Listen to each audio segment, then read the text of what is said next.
The relationship check. Practice, relationship check. The dreaded and desired interaction with another. Written and read by Barbara Dickinson. If you would like to listen to the audio version of this blog post, you can find it on YouTube.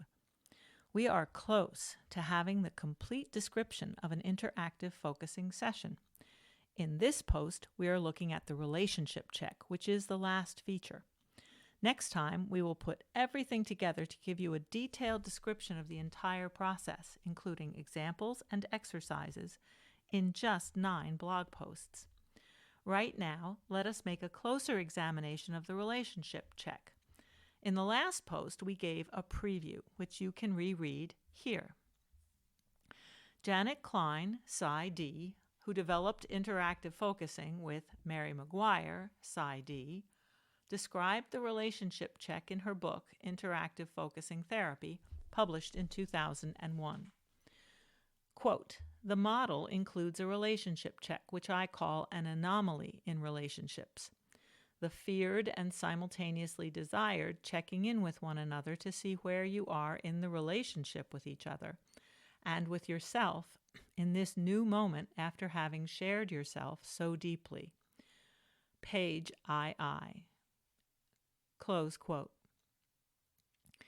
In another branch of focusing, TAE, we work with paradox, that which is and is not at the same time.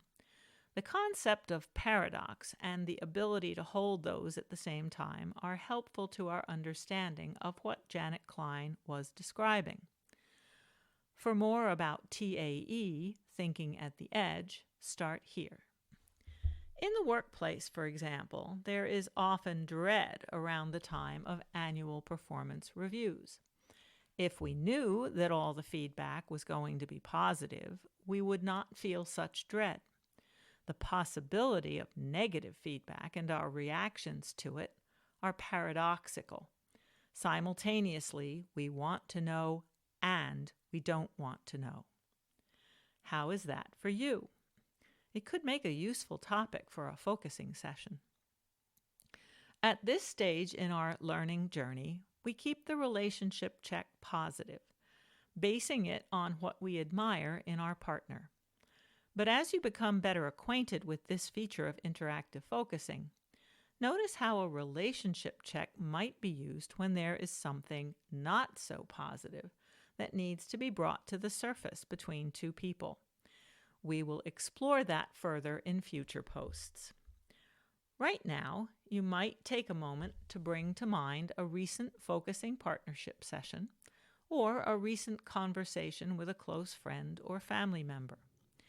Imagine you're sitting with the person right now and ask yourself, how was I in my body sense at the beginning of my interaction with this person, and how am I now?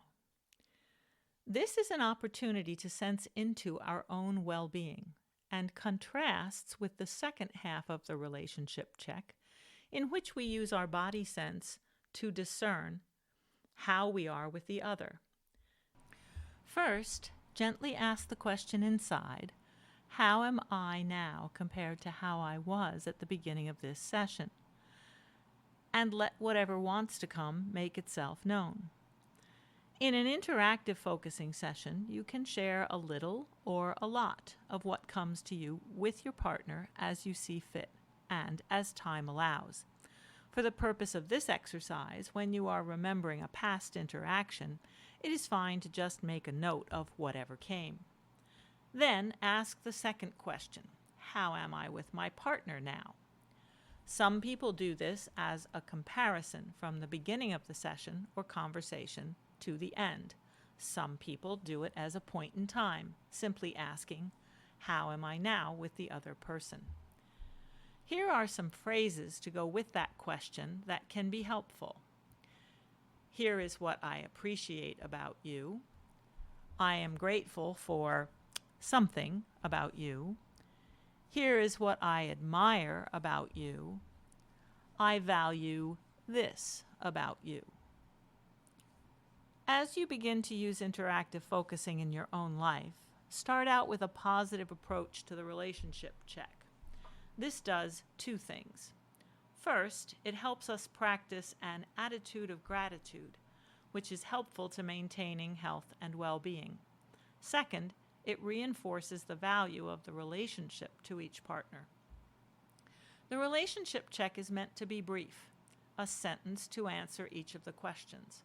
At the same time, it is a reflection upon the depth of being that is shared, in particular in an interactive focusing session. For those who are fortunate enough to have a regular practice of interactive focusing in their lives, it is quite possible for the relationship check to become a high point of the day. That is what Janet Klein likely meant about the desire for it. Combined with the double empathic moment, perhaps you can already sense how this dynamic can have a profound impact on our relationships.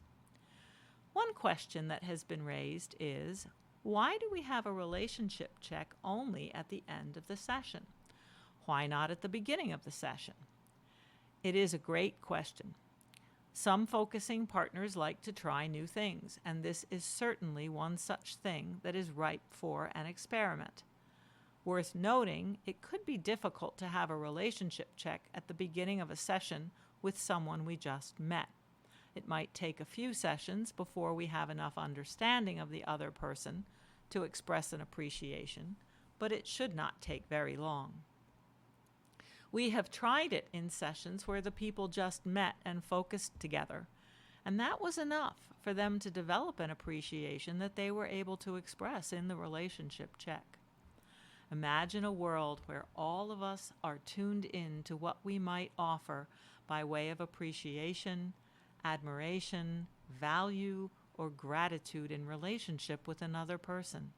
And now, imagine a world where that happens with those we are close to, who can also be the ones with whom we have the most conflict. Such delicious food for thought. We have now completed detailed descriptions of all features of interactive focusing. Focuser as storyteller, focuser as teacher, empathic listening and reflection, double empathic moment, interactive response, single and double wings, relationship check.